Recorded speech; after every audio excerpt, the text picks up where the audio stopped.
দর্শক শ্রোতা, আপনাদের সকলকে শুভেচ্ছা ও স্বাগত জানাই বিটিভি ত্রিপুরার নিয়মিত আয়োজন কবি ও কবিতা অনুষ্ঠানে। আমি সীমা। আমাদের সাথে আজকে রয়েছেন অতিথি হয়ে রাজ্যের বিশিষ্ট কবি শ্রদ্ধেয়া সংহিতা ভট্টাচার্য। নমস্কার, বিটিভি ত্রিপুরাকে আমার আন্তরিক ধন্যবাদ আমাকে এত সুন্দর একটি আয়োজনে সামিল করার জন্য। আজ আমরা এই গুণী কবির পাশাপাশি আপনাদের সঙ্গে কাটাবো কিছুটা সময় কবির স্বরচিত কবিতা এবং সাহিত্যিক আলোচনায়। তো চলুন আমরা কবিতা দিয়ে শুরু করি। দিদি, তুমি শুরুতেই আমাদেরকে কি কবিতা শোনাবে? যে কোনো তোমার পছন্দ মতো একটা কবিতা আমাদেরকে শোনাও। আচ্ছা, আমি প্রথমেই আমার মায়ের শৈশব কেটেছে ওপার বাংলায়, তো সেই স্মৃতিকে নিয়ে একটা কবিতা লিখেছিলাম, নারীর টান।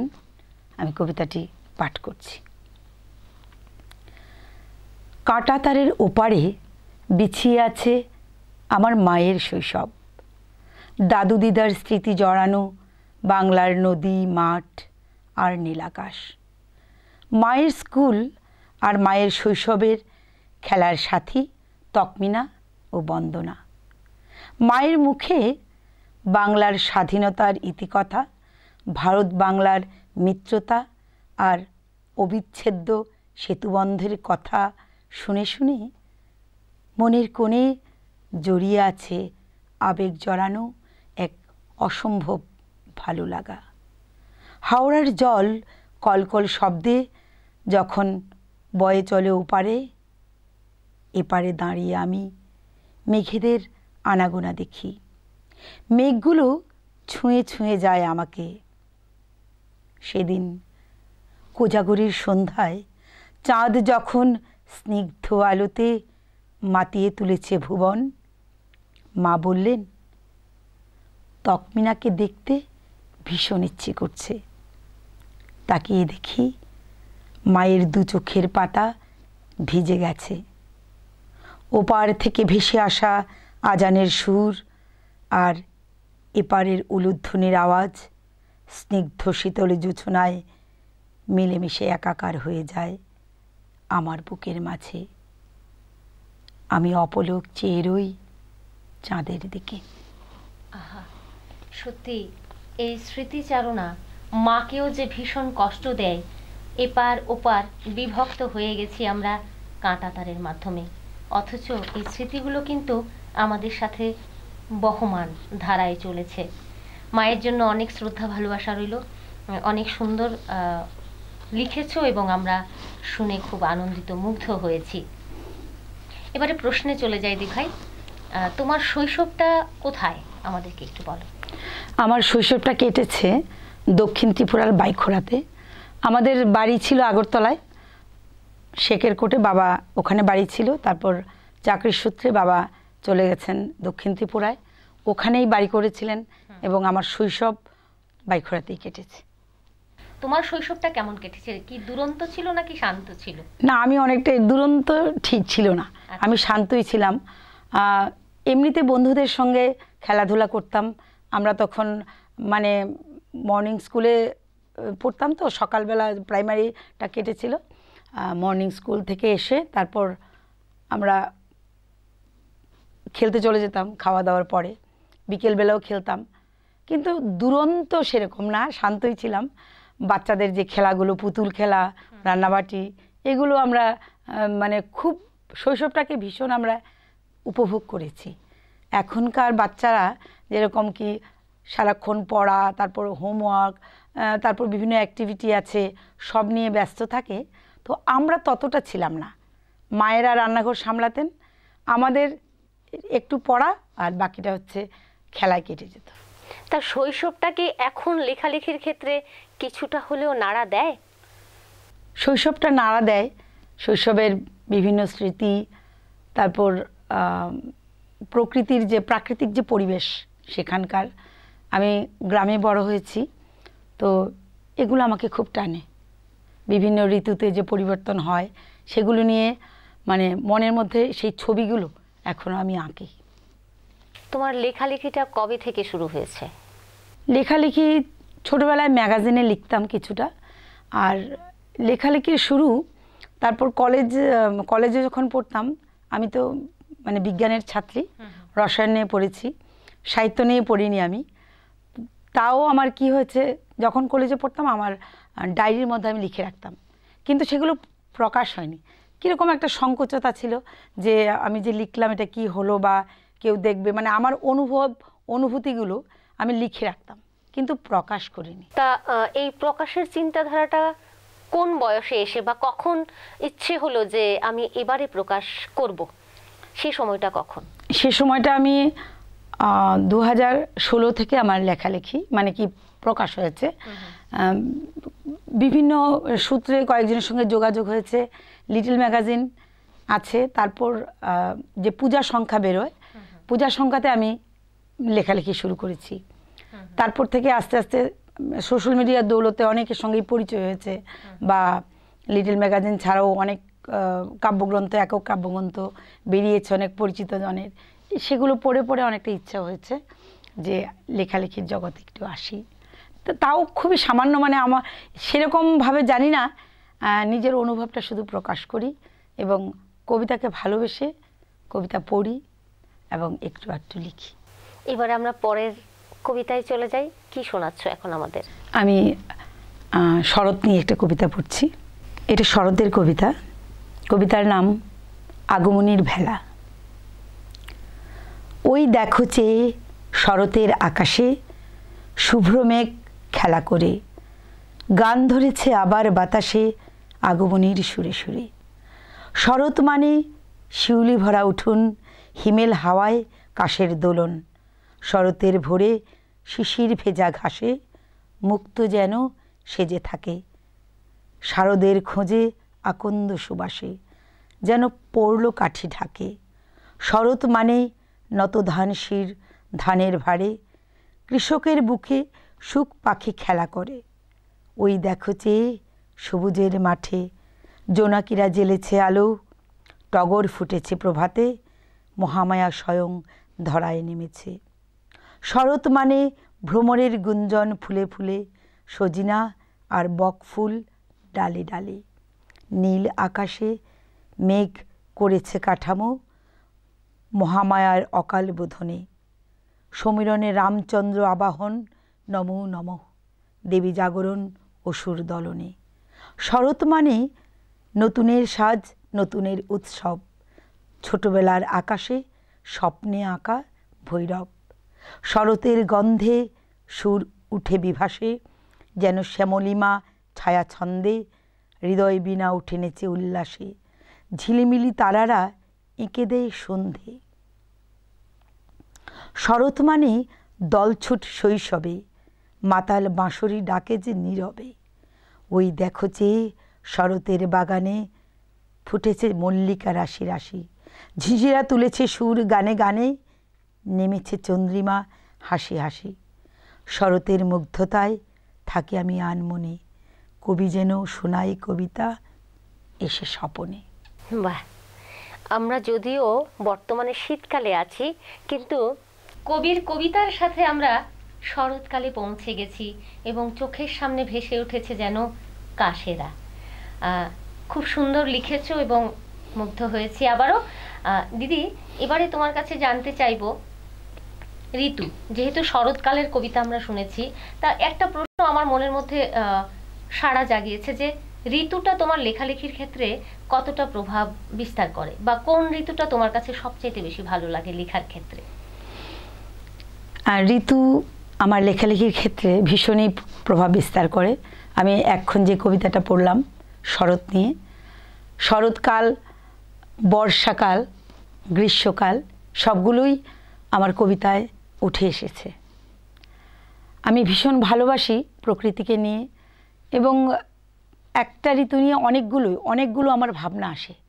শরৎকালে আমি অনেকগুলো কবিতা আছে আমার শরৎ নিয়ে, শীতকাল নিয়ে, সবগুলোই আছে।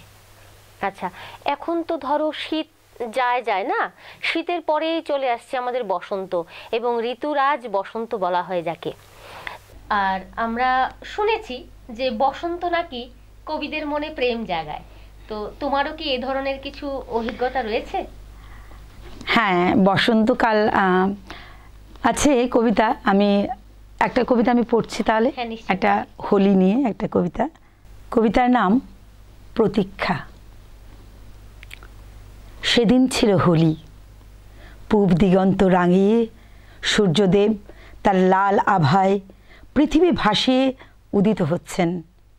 পাখির কলরবে মুখরিত চারিপাশ, বাতাসে ধ্বনিত হচ্ছে গীত, এলো রে এলো হোলির দিন এলো।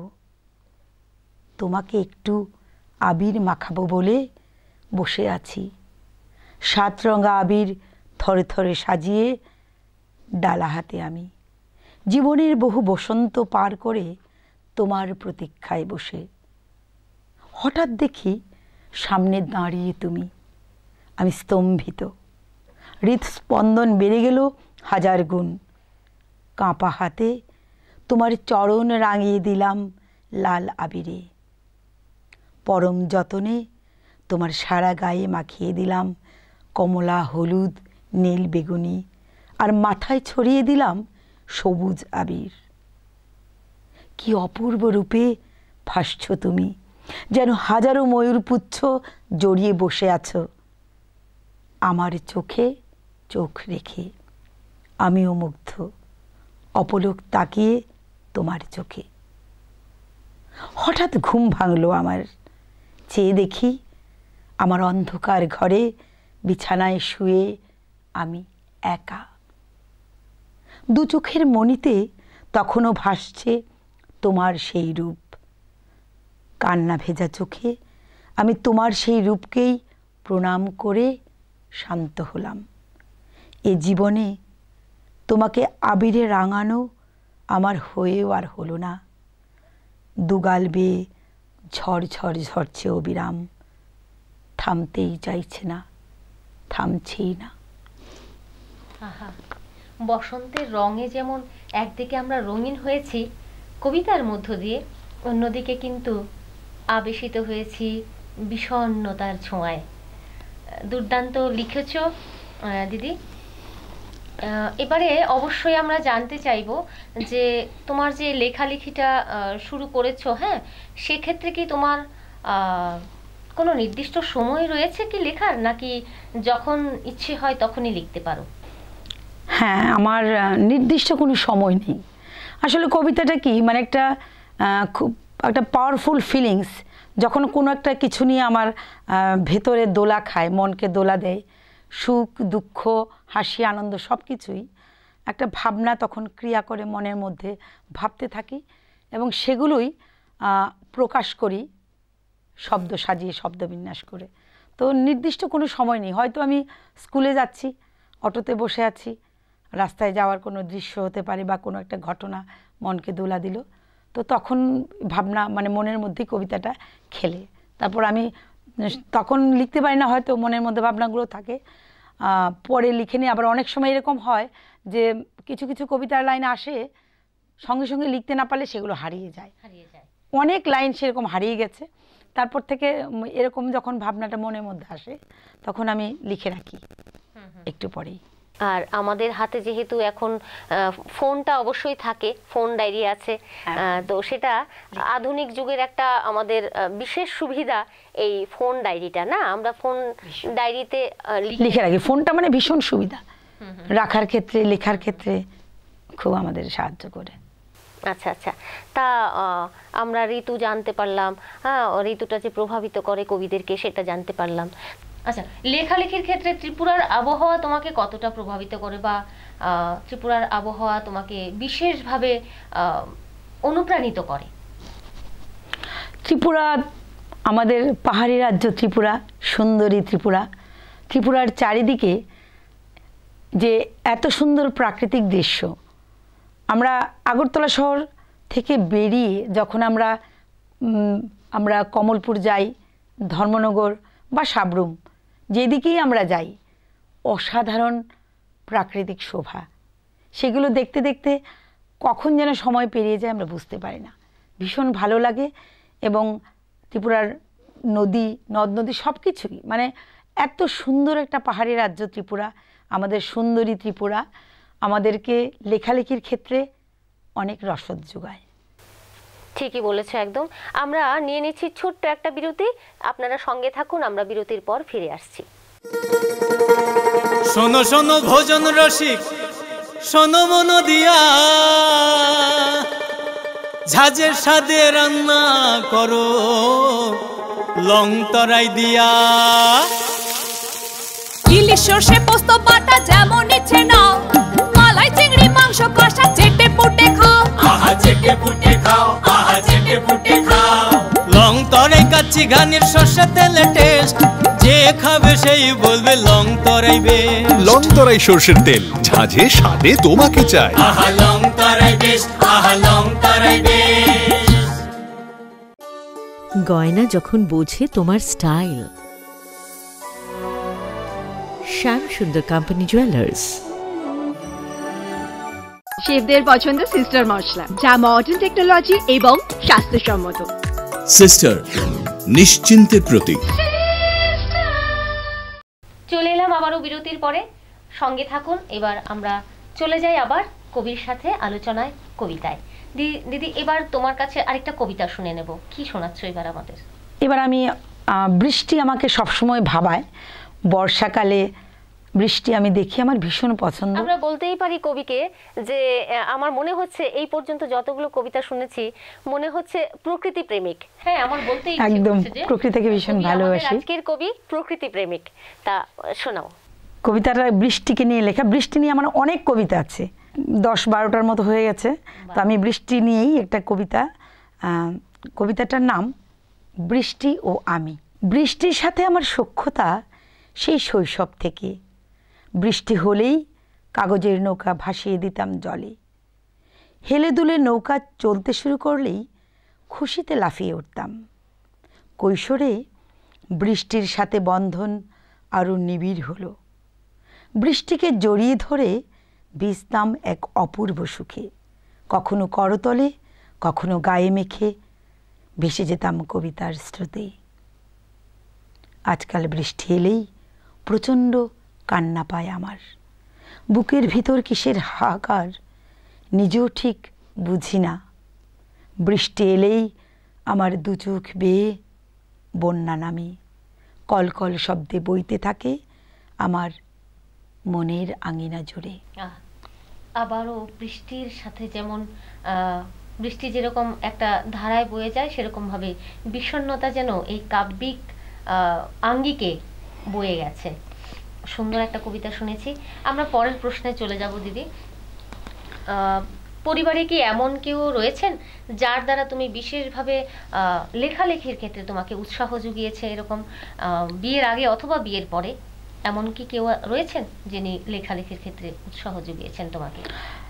লেখালেখির ক্ষেত্রে তো উৎসাহ পেয়েছি, আমার পরিবার থেকে পেয়েছি। আর লেখালেখিটা আসলে আগে থেকেই তো লিখতাম, তখন সেরকম কেউ বলেছে সেরকম না। আমার ভাবনাগুলো আমি চুপচাপ লিখে রাখতাম ডায়েরিতে। তো এরপর প্রকাশের ক্ষেত্রে আমার হাজব্যান্ড বলেছেন যে কবিতা তো অনেক লিখেছো, এগুলো এবার একটু প্রকাশ হোক, সেরকম প্রকাশ করেছি। তাহলে আমরা অবশ্যই জীবন সঙ্গীকে আমরা ধন্যবাদ দিতেই হয়, কারণ জীবন সঙ্গী যদি ওনাকে উৎসাহটা না দিতেন তাহলে হয়তো আজকের কবিকে আমরা এভাবে প্রকাশ্যে পেতাম না, না? তো সেক্ষেত্রে কবির জীবন সঙ্গীকেও ধন্যবাদ জানাচ্ছি আমরা।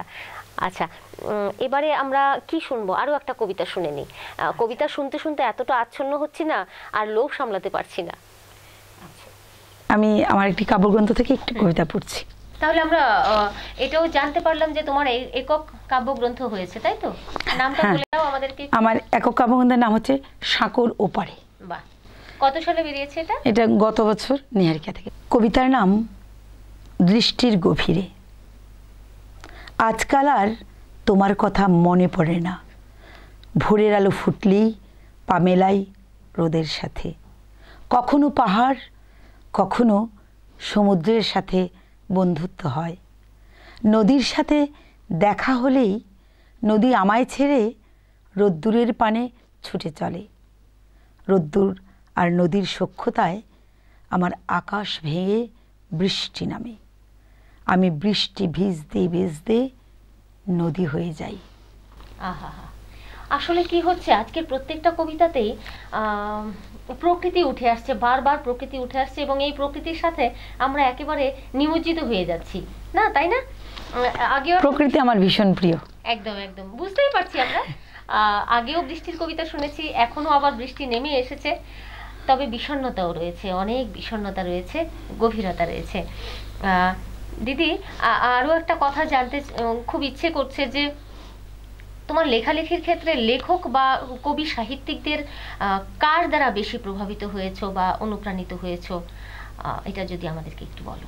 হ্যাঁ, নিশ্চয়ই। লেখালেখির ক্ষেত্রে আসলে প্রথম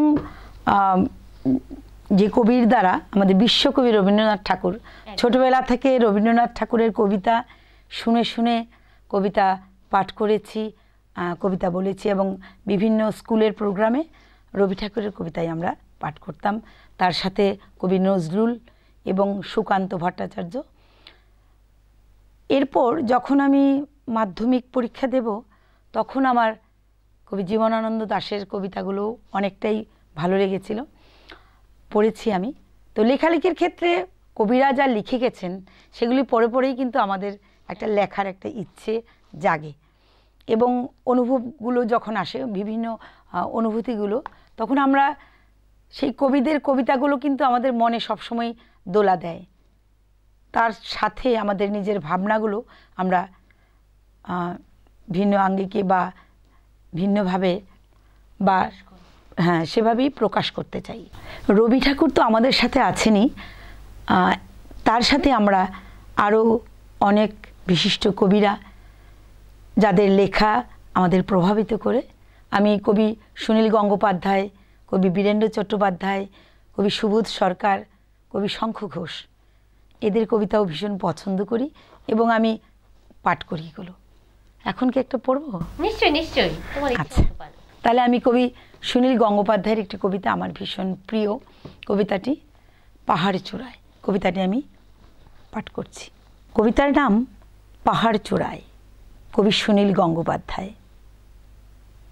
অনেক দিন থেকেই আমার একটা পাহাড় কেনার শখ, কিন্তু পাহাড় কি বিক্রি করে তা জানি না।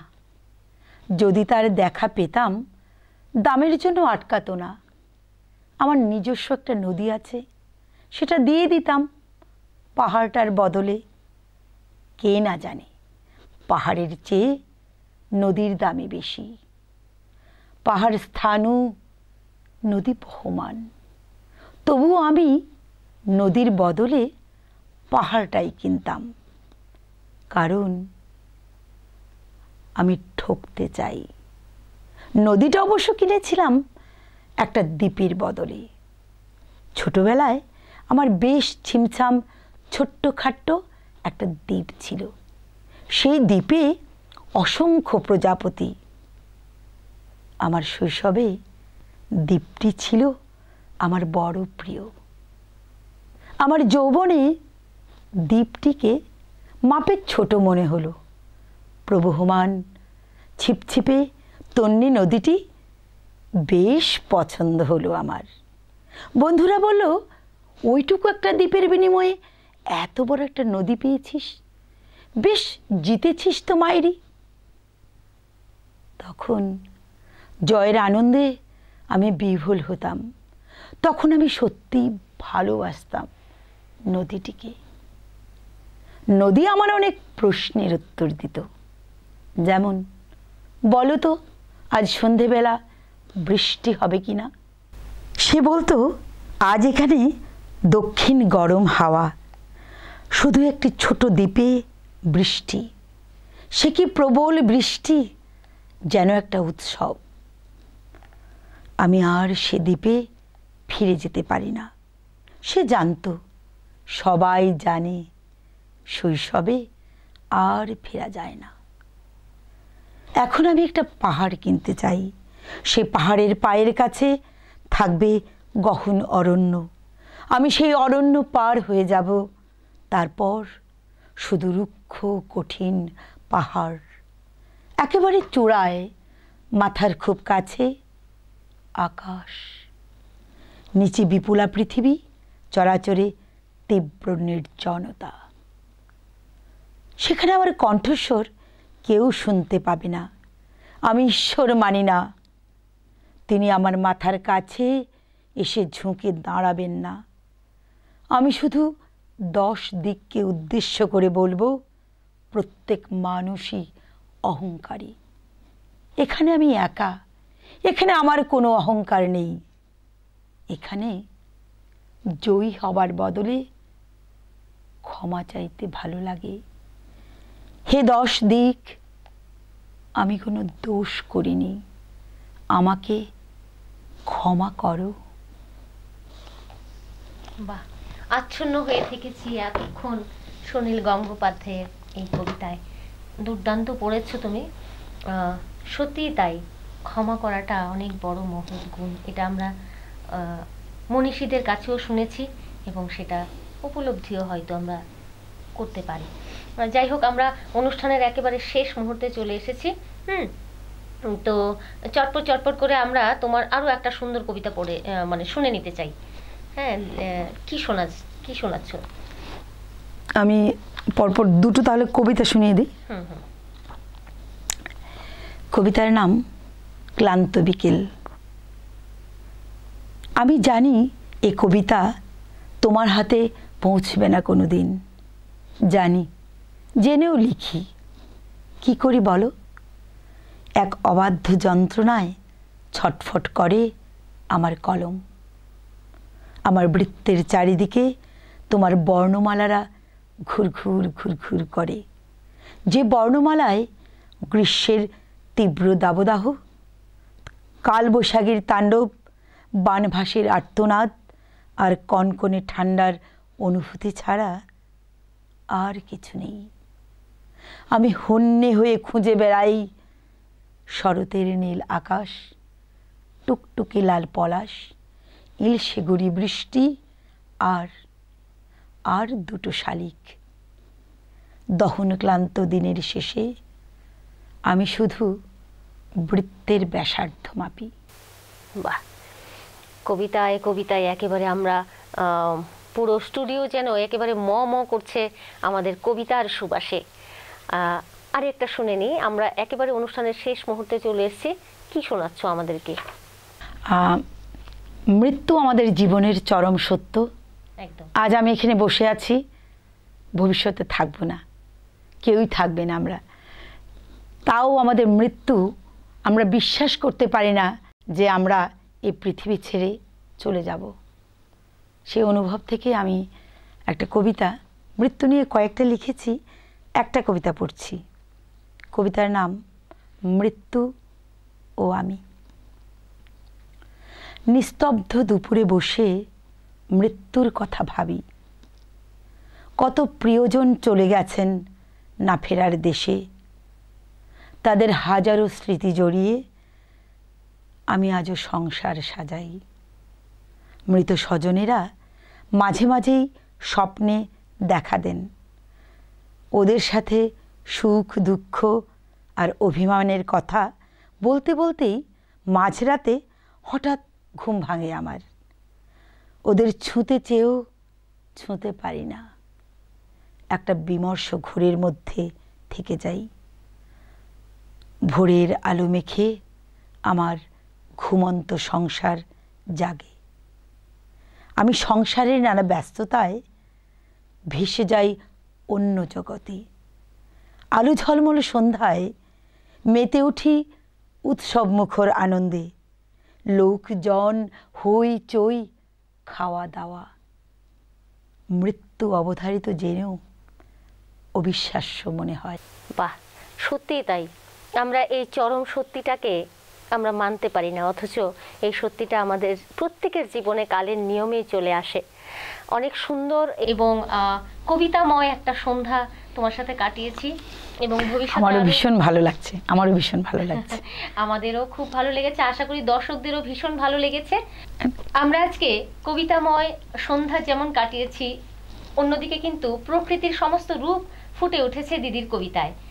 ভীষণ ভালো লেগেছে দিদি, তোমাকে অনেক ধন্যবাদ, আমাদেরকে সময় দিয়েছো।